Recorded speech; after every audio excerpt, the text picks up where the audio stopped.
Mukunda jewellers మొట్టమొదటి factory outlet ఇప్పుడు కూకట్పల్లి, కొత్తపేట్, సోమాజిగూడ మరియు ఖమ్మంలో. నమస్తే, వెల్కమ్ టు సుమన్ టీవీ. నేను మీ సుమన్ టీవీ ఉషా. గత కొద్ది రోజులుగా కోల్కతా ఇన్సిడెంట్కి సంబంధించి చాలా వీడియోస్ మేము చేస్తూనే ఉన్నాము. ప్రత్యేకించి నిన్న నైట్ ఏదైతే statement Kolkata state chief minister ఎవరైతే మమతా బెనర్జీ ఉన్నారో, నేను రాజీనామా చేయడానికి కూడా సిద్ధంగా ఉన్నానని ఒక ప్రకటన అయితే వెలువరించారు. దీనికి సంబంధించిన వ్యూహం ఏంటి అండ్ రాజీనామా చేస్తాను అన్న మాట వెనుకున్న అంతరార్థం ఏంటి, వీటి గురించి పూర్తి వివరాలు అండ్ దాంతోపాటు కోల్కతా ఇన్సిడెంట్కి సంబంధించిన సమాచారం మనతో పాటు చెప్పడానికి మాధవీలత గారు ఉన్నారు. ఆడపిల్లలకి సంబంధించి ఎటువంటి రక్షణ చట్టాలు రావాలి, దీనికి సంబంధించిన పూర్తి విచారణ ఏంటని ఆవిడని అడిగి తెలుసుకుందాం. నమస్తే మాధవీలత గారు. నమస్కారం తల్లి. కోల్కతా ఇన్సిడెంట్ నెల రోజుల పైన అయిపోయిందమ్మా ఇప్పటికి. ఒక ఆడపిల్లకి జరిగిన సంఘటన గురించి యావత్ ప్రపంచం జస్టిస్ కావాలని ఏ విధంగా అయితే కూర్చున్నారో, అదేవిధంగా మేము మాతో పాటు మీరు కూడా ఆ రోజు మాట్లాడడం జరిగింది. సడన్గా నిన్నటికి నిన్న ఆవిడ రాజీనామా చేస్తాను అన్న ఒక ప్రకటన అయితే వెలువరించారు. దీని వెనుక వ్యూహం ఏంటి, దీన్ని ఏ విధంగా చూడాల్సిన అవసరం ఉంది అంటారు? అక్కడ ఎవరైతే న్యాయం కావాలని పోరాడుతున్నారో వాళ్ళకి కావాల్సింది రాజీనామానా లేదా న్యాయమా, ఏ విధంగా చూడాల్సిన అవసరం ఉందంటారు? ఈవిడ వ్యూహం ఏంటి? తల్లి, మొట్టమొదటిగా మనం ఆలోచించి చూడవలసింది ఏంటంటే, ఈవిడ ఇప్పటికీ 3 టర్మ్స్ నుంచి రాజ్యం వెళ్తూ వస్తుంది. సామధాన భేద దండోపాయాలన్నీ వాడి, అన్ని రకమైన చతురంగ నీతులు వాడి, న్యాయాన్యాయాలు, ధర్మాధర్మ విధి విధానాలన్నీ కూడా వాడి, ఈవిడ 3 టర్మ్స్ అంటే 15 ఏళ్లగా రాజ్యం వెళ్తూ వస్తుంది. ఆశ్చర్యకరమైన విషయం ఏమిటి అని అంటే, వీడికి ఇంకా తృప్తి చెందలేదు ఈవిడ. రెండోది, జరిగిన సంఘటన మొదటిసారి కాదు. ఏ ప్రాంతీయ భాష అంటే తమిళనాడులో తమిళ న్యూసు, మహారాష్ట్రలో మరాఠా న్యూసు, ఇక్కడ తెలుగు న్యూస్ వాళ్ళు ఎవ్వరూ కూడా గత 15 సంవత్సరాలుగా వెస్ట్ బెంగాల్లో జరుగుతున్న అత్యాచారాలని, అన్యాయాలని, దురాగతాలని బయటికి తీసుకుని వచ్చే ధైర్యం ఇప్పటిదాకా ఎవరికి లేకపోయింది. అభయ మొదటి కేసు కాదు. Abhaya is not the first victim. కానీ ప్రతి పాపానికి ఒక కుండ ఉంటుంది, ఆ కుండ నిండుతుంది. ఆ మహాతల్లి అభయ తనను తాను త్యాగం చేసుకుంటే తప్ప కుండ నిండకపోవడం అనేది స్త్రీ ప్రపంచానికే ఒక దౌర్భాగ్యమైన దుస్థితి. నేను దీని గురించి మాట్లాడలేని పరిస్థితి. ఇంత జరిగిన తర్వాత ఈవిడ కేవలం మమతా బెనర్జీ ముఖ్యమంత్రే కాదు, ఆరోగ్య శాఖ మంత్రి. అంటే ఆలోచించండమ్మా, ఒక ఆరోగ్య శాఖ మంత్రిత్వంలో డ్రగ్స్ మాఫియా జరుగుతోంది. హాస్పిటల్లో డ్రగ్స్, గవర్నమెంట్ హాస్పిటల్లో డ్రగ్స్ మిస్ అవుతూ ఉంటాయి, వస్తుంటాయి, అన్యాయంగా, దుర్మార్గంగా, అనైతికంగా వస్తుంటాయి, పోతుంటాయి. ఆర్గన్స్ శరీరంలో నుంచి మాయమవుతూ ఉంటాయి. అసలు మనిషి అమ్మ ఆవిడ. అసలు స్త్రీ, ఇటువంటి స్త్రీ నిలబడుతున్న భూమి మీద మనమందరం నిలబడుతున్నామని చెప్పుకోవడానికి కూడా సిగ్గుచేటు నా ఉద్దేశంలో. సరే, ఇప్పుడు ఆవిడ రాజీనామా మాట మాట్లాడంటే, మీకు మొన్న ఇంటర్వ్యూలో కూడా చెప్పారు, ఇటువంటి వ్యక్తి ముందు రాజీనామా దేవుడానికి అసలు తీసి అవతల పారేసే గవర్నర్స్ రూల్ రావాలో కుయ్యో ముర్రో. నేను ఈ ఉదాంతం జరిగిన రోజు నుంచి అదే మాట్లాడుతూ చెప్తూనే ఉన్నాను కంటిన్యూస్గా. వెస్ట్ బెంగాల్కి శాపం తల్లి, కాలా దాగ్, దెబ్బ, ఒక బ్యాడ్ ఓమెన్. ఇంకా ఈ వ్యక్తి అంటే ఎంత కన్నా దుష్ట పిశాచాలు ఇంకుండవు, అంత పిశాచ స్వరూపం ఆ స్త్రీ అక్కడ. కాబట్టి నేను ఈ ఇంటర్వ్యూ కనుక ఎంతమంది తెలుగు వాళ్ళు వింటున్నారో వాళ్ళందరితో ప్రాధాయపడతా. నేను అమ్మ, రోజు భగవంతుడి దగ్గర ఓ పువ్వు పెట్టి భద్రకాళి దగ్గర కోరుకోండి, ఈ వ్యక్తి వెళ్ళిపోవాలి వెస్ట్ బెంగాల్ నుంచి సంపూర్ణంగా అని కోరుకోమండి, ప్రార్థించమని చెప్తా నేను. వేద పండితులు ఉంటే, బ్రాహ్మలు ఉంటే, మంత్రోపదేశం ఉన్నవాళ్ళు ఉంటే, ఉపదేశాలు ఉన్నవాళ్ళు ఉంటే, మీరందరూ దయచేసి ఈ దౌర్జన్య స్వరూపంలో ఉన్న దుర్మార్గ దుష్ట శక్తిని నిర్మూలింపజేసే ప్రార్థన, ఆ కామాఖ్యను, అమ్మవారిని, భద్రకాళిని, కనకదుర్గని ప్రార్థించమని కోరతాను నేను. ఇదేమైనా ట్రాక్ పట్టించడానికి తీసుకున్న డెసిషన్లో ఏమైనా మనం చూడాల్సిన అవసరం ఉంది అంటారా? ఈవిడ ఎప్పుడు ఇట్లా తాటాకు బెదిరింపులు బెదిరిస్తూనే ఉంది. ఇది మొదటిసారి కాదు. నేను రిజైన్ చేస్తా, నా ప్రజలకు నచ్చకపోతే. నా పాలనలో ఇటువంటి జరగడం నాకు బాగా అనిపించట్లేదు అన్న స్టేట్మెంట్ కూడా ఆవిడ వాడడం జరిగింది. 40 రోజుల తర్వాత ఆవిడ ఈ పదం వాడడానికి వెనక కారణాలు ఏంటి అంటారు? దాన్ని మనం ఏమైనా మాట్లాడొచ్చా? అంటే ఇంకా ఆవిడకి ఒక విషయం ఏమర్థమైందంటే, అసలు ఆవిడ అనడానికి కూడా జుగుప్సగా ఉన్న అనక తప్పదు. ఎందుకంటే సంస్కారం మనకుంది కాబట్టి. ఇక్కడ ఈసారి జరిగిన అత్యాచారము, అన్యాయముతో దేశం కూడా విసిగెత్తిపోయిందమ్మా. అర్థమవుతుందా తల్లి? వెస్ట్ బెంగాల్ మాత్రమే కాదు, యావత్ భారతదేశం కూడా అలిసిపోయి అసహ్యం వేసి ఇప్పుడు ఈ ఉద్యమం దేశమంతా నిలబడుతోంది. కాబట్టి ఇంకా అసలు వెస్ట్ బెంగాల్లో అయితే మొరాయించేశారు. ఇక చచ్చినా బతికినా ఎటువంటి బతుకు బతికితే ఏంటి, చస్తే ఏంటి, ఈరోజు అభయకు జరిగింది రేపు మనకు జరగచ్చు అన్న ఒక నిర్ణయానికి వచ్చేసారు. ఇంకా వాళ్ళకి దినదిన గండం నూరేళ్ళ ఆయుష్లా బతుకుతున్న వాళ్ళకి ఆ జీవితంకి ఏం బతుకుతారు వాళ్ళు? పాపం ఏం బతుకుతారు తల్లి నిజంగా. అసలు అక్కడ ఉన్న వాళ్ళ పరిస్థితి ఏమిటా అని అనిపిస్తోంది నిజంగా. కాబట్టి ఈసారి అభయ అమ్మాయికి జరిగినది ఏదైతే అన్యాయం ఉందో దేశం అంతా మొండి పట్టేసి మొరాయించింది దీనికి. వీళ్ళకి భగవంతుడంటే ఆషామాషిగా ఉందమ్మా. రామచంద్రుడి ప్రాణ ప్రతిష్టాపన జరగడము, నవరాత్రులలో ఈ వ్యక్తి పైన నేను చెప్తున్నా చూడి, మమతా బెనర్జీ పైన హిందుత్వం అంతా కూడా శాపం ఉంది ఈమె మీద. వెళ్ళిపోతుంది ఈ వ్యక్తి, వెళ్ళిపోయి తీరవలసిందే, దీనికి తిరుగులేదు. సో ఆడపిల్లల పేరెంట్స్గా మా పేరెంట్స్ కనుక మేము తీసుకున్నా, ఇప్పుడు నేను తీసుకున్నా, పక్క రాష్ట్రంలో జరిగిన ఇన్సిడెంట్ రేపు మన దాకా రాకుండా పోదు అన్నది ఆలోచన అందరికీ వస్తుంది. పేరెంట్స్ ఇప్పుడు పిల్లల్ని బయటికి ఒంటరిగా పంపించాలంటే ఒక క్షణం ఆలోచించాల్సిన పరిస్థితి కనిపిస్తుంది. పేరెంట్స్కైనా, పిల్లలకైనా, ఆడపిల్లలకైనా మీరు ఏ సేఫ్టీ మెజర్స్ గురించి చెప్తారు? ఏ విధంగా అడుగులు ముందుకి, అంటే ఈ జనరేషన్లో కూడా ఇటువంటి వాటికి భయపడి ఇంకా ఆగాల్సి వస్తుంది అంటే? ఈ జనరేషన్లోనే ఉందమ్మా భయము. మీకు 200-300 సంవత్సరాల క్రితం ఇంత భయాలు ఎక్కడున్నాయి? ఈ జనరేషన్లోనే ఉంది. ఎందుకుంది? ఇంటర్నెట్లలో వచ్చే అసభ్యకరమైన అశ్లీలంవి ఎక్కడున్నాయమ్మా 100 సంవత్సరాల క్రితం? అదా ఇంటర్నెట్టే లేదు, ఎవరికి ఇంత నాలెడ్జు లేదు. ఇన్స్టాగ్రాములలో, టిక్టాక్స్లలో, వీటిలన్నిట్లో ఎంత ఇదేంటి యానిమేషన్లో కూడా ఏ చిన్న మామూలు మీరు ఒక చెస్ గేమ్ డౌన్లోడ్ చేసుకొని చెస్ ఆడుకోవాలన్నా చండాలమైన యానిమేషన్తో ఏర్పరిచిన చిన్న పిల్లలకు కూడా తెలియని వస్తాయి. మీకు టీవీలో హంగామానో ఏదో వచ్చేది గుర్తుందా? మీరు ఎప్పుడైనా దాని రివ్యూస్ చదవండమ్మా. యానిమేషన్ ఒకటి ఉంది, మీరు దాని రివ్యూస్ చదివితే మీరు దాని మీద వచ్చి నాతో ఇంకొక ఎపిసోడ్ చేస్తారు.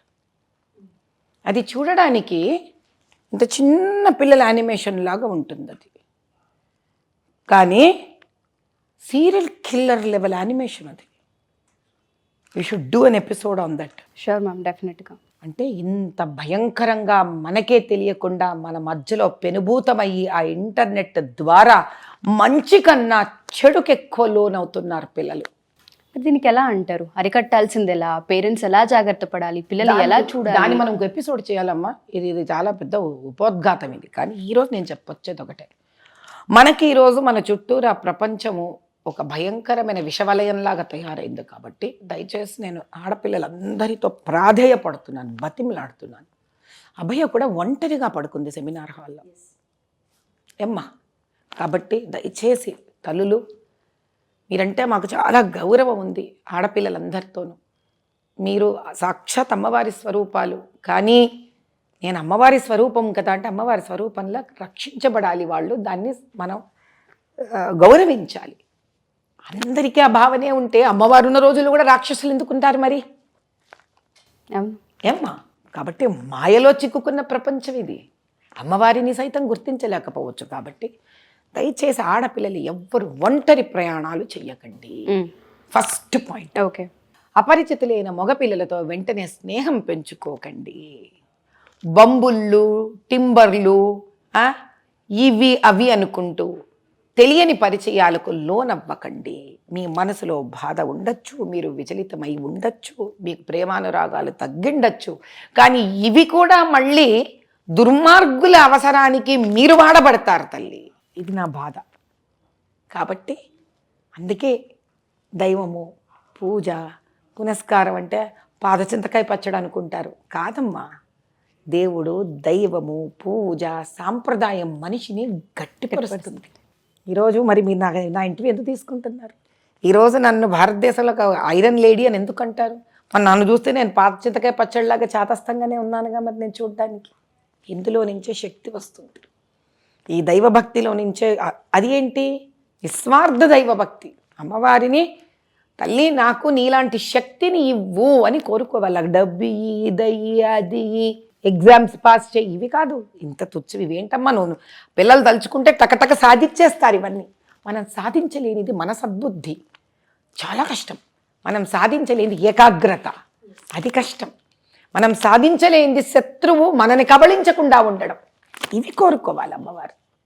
పూజ చేసుకొని ఆ మెడిటేషన్ అంటారంటే ధ్యానం, ఏదో పెద్ద పెద్ద తంత్రాలు మంత్రాలు అక్కర్లేదమ్మా. కళ్ళు మూసుకొని శ్రీమాత్రే నమః రోజుకొక్క 10 నిమిషాలన్నా చేయగలిగితే దీనివల్ల మన చుట్టుపక్కల ఉన్న వ్యక్తులలో మంచి చెడు కనిపించడం మొదలు పెడుతుందమ్మా. ఇది పెద్ద సైన్స్ ఇన్ ఇట్ సెల్ఫ్. ఈ జపం చేస్తేనో, అమ్మవారికి ఆరాధన చేస్తేనో, నిత్యం మంగళగౌరికి ఆరాధన చేస్తేనో, ఇళ్లల్లో పెద్దలకు మనం గౌరవం ఇవ్వడం వల్ల మనలో ఏర్పడిన ఒక శాంతము ఎదుటి వ్యక్తులు ఎవరు అని అర్థం చేసుకునే జ్ఞానాన్ని ఇస్తుంది. దీనివల్ల మనం మెత్తబడం. బాహ్యంగా మెత్త కనిపించిన లోపల ఒక గట్టి ఒక వ్యక్తులంగా తయారవుతాం. దీనివల్ల ఎదుటి మనిషి ఎవరు అని అర్థం చేసుకునే ఓర్మి వస్తుంది మనలో. So will try, check, test and go far. తప్పకుండా మ్యామ్, చాలా పాజిటివ్ వైబ్ ఉంది మీరు చెప్తుంటే నాకు కాసేపు కూడా. అభయాకి సంబంధించి జస్టిస్ కోసం ఇంకా ఎదురు చూస్తూనే ఉన్నాం కాబట్టి చివరిగా ఒక్క ప్రశ్న అడుగుతున్నాను మిమ్మల్ని. న్యాయస్థానాలు పోరాడుతూ ఉన్నాయి, సుప్రీంకోర్టు సుమోటోగా కేసును తీసుకోవడం జరిగింది. ఇటు పక్కన స్టేట్ చూస్తూ ఉంటే ఆవిడ రాజీనామాకి సిద్ధం, మీరు రండి అని మాట్లాడుతున్నారు. బట్ ఎవరు డాక్టర్స్ కూడా బయటికి నుంచి లోపలికి వచ్చి ఆవిడతో చర్చలకైతే ఎవరు అనుకరించలేదనే చెప్పాలి. అది లైవ్ టెలికాస్ట్ చేయమంటే చెయ్యము, మాకు న్యాయపరమైన ఇబ్బందులు వస్తాయని ఒక మాట ఆవిడ వెలువడించారు. ఎవరన్నారు న్యాయపరమైన ఇబ్బందులు వస్తాయి? మమతా గారే మాట్లాడడం జరిగింది ఆ వర్డ్. ఏమీ లేదు. ఏమిటి న్యాయపరంగా? లైవ్ టెలికాస్ట్లో న్యాయము అన్యాయం ఏంటి? లైవ్ టెలికాస్ట్ అంటేనే న్యాయం. లైవ్ టెలికాస్ట్ అయితే పాలకు పారు, నీటికి తేలిపోతుంది. ఆమెకి ఇష్టం లేదు, నిజాలు బయటకు పడతాయి అని ఆవిడికి ఇష్టం లేదు. కానీ ఎంతకాలం అన్నమ్మా నిజం మీద నువ్వు ఒక బట్ట వేసి కప్పగలవు? ఆమెకు ఆఖరి కాలం వచ్చేసింది, రాజీనామా చేసేయడమే కానీ ఆవిడిని పెకిలించి బయటకు పంపించేసే సమయం వచ్చింది. నేను అమ్మవారిని ఒకటే కోరుకుంటాను, వెస్ట్ బెంగాల్లో ఉన్న వాళ్ళందరికీ కూడా అసలు సాక్షాత్ అమ్మవారే శక్తి ప్రదానం చేసి రోడ్ల మీదకు వరదలా వాళ్ళందరూ వచ్చి పెకిలించి అవతల పారేయాలి. జస్టిస్ వచ్చే వరకు ఆ పోరాటం కొనసాగుతూనే ఉండాలని కోరుకోవచ్చా మనం? జస్టిస్ అంతే, ఆగకూడదమ్మా. వాళ్లే కాదు, అసలు నా ఉద్దేశంలో భారతదేశం మొత్తంలో ఒక్కొక్క చోట వంతుల వారీగా వేసుకొని కూడా జరగాలి తల్లి. చెయ్యాలి, ఖచ్చితంగా చెయ్యాలి. నేను ఒకటి చేశాను ఆల్రెడీ, కానీ అది ఎలా అంటే చల్లారిపోయినట్టుగా తయారైంది మళ్ళీ. ఇక్కడ ఇప్పుడు మనకి 119 అసెంబ్లీ కాన్స్టిట్యుయెన్సీస్ ఉన్నాయి. ఒక్కొక్క అసెంబ్లీ కాన్స్టిట్యుయెన్సీలో ఒక్కొక్క వాక్ జరగాలి అంటే 119 వాకులు జరిగితే ఒక తెలంగాణలోనే, అట్లా దేశమంతా జరిగితే ఎలా ఉంటుందమ్మా అసలు అది? అంటే అన్యాయానికి మేము అందరం ఉన్నాం, స్త్రీతో మేము అందరము ఉన్నాము. ఏ నవరాత్రులు చేయడమో, భద్రకాళిని పూజించడమో, వారాహీలను పూజించడమో కాదమ్మా, పండగలు జరుపుకోవడము. ఇలాంటి ఒక ఆడకూతురు అన్యాయం అయిపోయినప్పుడు కనీసం అసెంబ్లీలో మళ్ళీ 6 డివిజన్స్ ఉంటాయి, అందరిని అడగట్లా. అసెంబ్లీకి ఒక్క వాక్ జరిగితే కూడా తెలంగాణలో 119 వాక్స్ జరిగి ఉండాలి. మరి యువత ఏం చేస్తున్నారు? తల్లిదండ్రులు ఎందుకు చేయకూడదు ఒక వాక్? చెప్పమ్మా నువ్వు ఎక్కడని చూసావా? నువ్వు నన్ను ఒక ప్రశ్న వేసావు, అమ్మా నాన్న ఏం చేయాలి, అమ్మా నాన్న ఎందుకు దీన్ని నిరసన వ్యక్తపరచట్లేదు? తల్లిదండ్రులకు ఎందుకు ఒక అసోసియేషన్ లేదు? ఈ తల్లిదండ్రులు ఎందుకు రోడ్ల మీదకి వచ్చి ఒక 1000 మంది అభయగం జరిగింది అన్యాయము అని ఎందుకు అనట్లేదు? ఎవరమ్మా పోరాడుతున్నది? డాక్టర్ ఆడపిల్ల పోయింది కాబట్టి డాక్టర్లు పోరాడుతున్నారు, లేదా మా బోటి చాదస్తులు పోరాడతారు, ఏదో 2-3 ఆడవాళ్ళ సంఘాలు ఏవో పోరాడతాయి. ఎంతని పోరాడతామమ్మా మేము? ప్రజలకు వద్ద పోరాటము? వాళ్ళ కొద్ద అన్యాయాన్ని ఎదిరించడము. ఎంతసేపు వాళ్ళ ఇళ్లలో వాళ్ళు కూర్చుంటే మా బోటి వాళ్ళు వచ్చి రోడ్ల మీద పడి అరుస్తూ నినాదాలు తీస్తూ ర్యాలీలు ధర్నాలు చెయ్యాలా? వీళ్ళు న్యాయం అన్యాయం ఏంటని కుర్చీలో కూర్చొని టీవీలలో చూసి చర్చిస్తారా? వీళ్ళకి ఏంటమ్మా బాధ్యత? అసలు ప్రజలకి ఏంటమ్మా బాధ్యత? వీళ్ళే నడుము కట్టుకొని గట్టిగా నిలబడితే ఇట్లాంటి అన్యాయాలకు మాలాంటి వాళ్ళం రోజు కష్టపడక్కర్లేదుగా. నా బోర్డు కూర్చొని ముక్కు మూతి మూసుకొని జపం చేసుకుంటూ ఉంటుందిగా. ఎవరమ్మా మరి ప్రజలు? ఎవరు వీళ్ళు? ఎందుకు ఇంత మౌనంతో కూర్చున్నారు? ఎందుకు Osmania university, Gandhi hospital, Owaisi hospital, Shadan hospitals వీళ్ళందరూ ఎందుకు బయటికి రాలేదమ్మా నిజంగా? వీళ్ళకి అది ఆడకూతురు కాదు ఆ పిల్ల? ఒక్కొక్క కంపెనీ తీసిండొచ్చు ర్యాలీ. ఎవరు కొద్దమ్మా, వాళ్ళ వరకు వస్తే కానీ తెలియదా బాధ? జరగలేదు కాబట్టి ఆగిపోతూ ఉన్నారు. అయ్యో పాపం 4 కబుర్లు ఒక ఇన్స్టాగ్రామ్లోనో వాట్సాప్లోనో మెసేజ్ ఇస్తే ఫార్వర్డ్ చేస్తారు వీళ్ళంతా. వీళ్ళు న్యాయము ధర్మం గురించి ఒక్కొక్కళ్ళు నువ్వు తీసి మాట్లాడు. ఎంత మాట్లాడతారో వీళ్ళందరూ. తోటి ఆడ కూతురికి జరిగితే తలుచుకుంటే ఎంతసేపు. ఎన్ని సంఘాలు ఉన్నాయమ్మా, ఒక్కొక్క సంఘం ర్యాలీ తీసి ఉండొచ్చు ప్రతి అసెంబ్లీలో. వీళ్ళకు బట్ మీరు మాట్లాడుతుంటే ఎవరికి వాళ్ళు క్వశ్చన్ చేసుకోవాల్సిన పరిస్థితి కనిపిస్తుంది మీరు అన్నట్టుగానే. చెయ్యాలమ్మా. ఆ పసిబిడ్డకు ఆ అమ్మాయికి ఏంటమ్మా మన ఇంట్లో మన వాళ్ళకి మనకి వ్యత్యాసం ఏంటమ్మా అసలు? అటు రైట్ తిరిగితే ఒక అత్యాచారం, లెఫ్ట్ తిరిగితే ఒక అత్యాచారం, ఢిల్లీలో ఒక అత్యాచారం, నరికేసి పొట్లల్లో వేసి ఫ్రిడ్జ్లలో పెట్టేస్తారు. కానీ వద్దు, మనం ఇళ్లల్లో కూర్చుందాం, అంతే. కూర్చొని మనమ్మా వీళ్ళని కూర్చోమను. నా బొట్టిది వాళ్ళు వస్తారు, పోరాడి మిగతా వాళ్ళు అలసిపోతారు కొంతమంది. నేను అలిసిపోను. నేను గట్టి భ్రమరాక్షసిని. నేను కూడా బతుకున్నంత వరకు పోరాడుతూనే ఉంటాను. ఈ ప్రజలకి ఏ రోజు బుద్ధి వస్తుందో, ఈ ప్రజలు ఏ రోజు జాగృతమవుతారో, ఐకమత్యం ఏ రోజు చూపిస్తారో ఆ రోజు వాళ్ళు, వాళ్ళ జీవితాలు, వాళ్ళ పిల్లలు, వాళ్ళ వంశము, మనవళ్ళు, మనవరాళ్ళు అందరూ గట్టెక్కుతారు తల్లి. మీరన్న వర్డ్ చాలా మంచి పదం అది. దాన్ని కనుక ఒకసారి ఇనిషియేటివ్ తీసుకుని ముందుకు చేయగలిగితే రేపు మన పిల్లల దాకా రాకుండా ఉండే అవకాశాలు కనిపిస్తూ ఉంటుంటాయి. మా స్వార్థంతో కూడా చేయొచ్చమ్మా ఇది. ఆ అమ్మాయి మీద ప్రేమతో కాదు, నా ఇంటికి రాకూడదనే భయంతో చేయొచ్చు, ఓ ర్యాలీలు చేయొచ్చు. కానీ వద్దమ్మా, వీళ్ళకి వద్దు. చూద్దాం. నేను నా మానవ ప్రయత్నం చేస్తూనే ఉన్నాను తల్లి. ఏం మార్చగలనా, ఎంత మార్చగలనా, నేను ఎంత వీళ్ళలో ఒక చైతన్యం జాగృతం తేగలనా అని. అమ్మవారి దయ, ఓపిక ఎంత ఇస్తే అంత చేసుకుంటూ వెళతాయి. ఏ రోజు ఆవిడే నాలో ఓపిక తీసేసింది అనుకో, ఆ రోజు ఏం చేస్తాం తల్లి? ఏం చేయలేము. వీళ్ళు ఇలాగే ఉంటారు, అలాంటి వాళ్ళు వస్తుంటారు, పోతుంటారు. Thank you so much ma'am. ఇలాంటి వాయిస్ ప్రతి ఆడపిల్ల వెనుక ఉండాలి, అవసరం అలాంటి వాళ్ళకి సపోర్ట్. ఖచ్చితంగా అమ్మా. కనీసము ఈ ట్విన్ సిటీస్లో మాత్రం ఏ అమ్మాయికి ఏ ఇబ్బంది కలిగిందన్నా నా వరకు ఒక ఫోన్ వచ్చినా సరే అమ్మా, అది అన్యాయంగా జరిగితే ఆ పిల్లకి మాత్రం చింప ఊతల బారేస్తాను. నేను ఊరుకోను. Means a lot. థ్యాంక్స్. నేను ఊరుకోను. Thank you so much. ఈ కేసుకి సంబంధించి జస్టిస్ జరగాలని, దీనికి సంబంధించిన పూర్వపరాలు బయటికి రావాలని కోరుకుందాం. Thank you ma'am. చాలా సంతోషం తల్లి.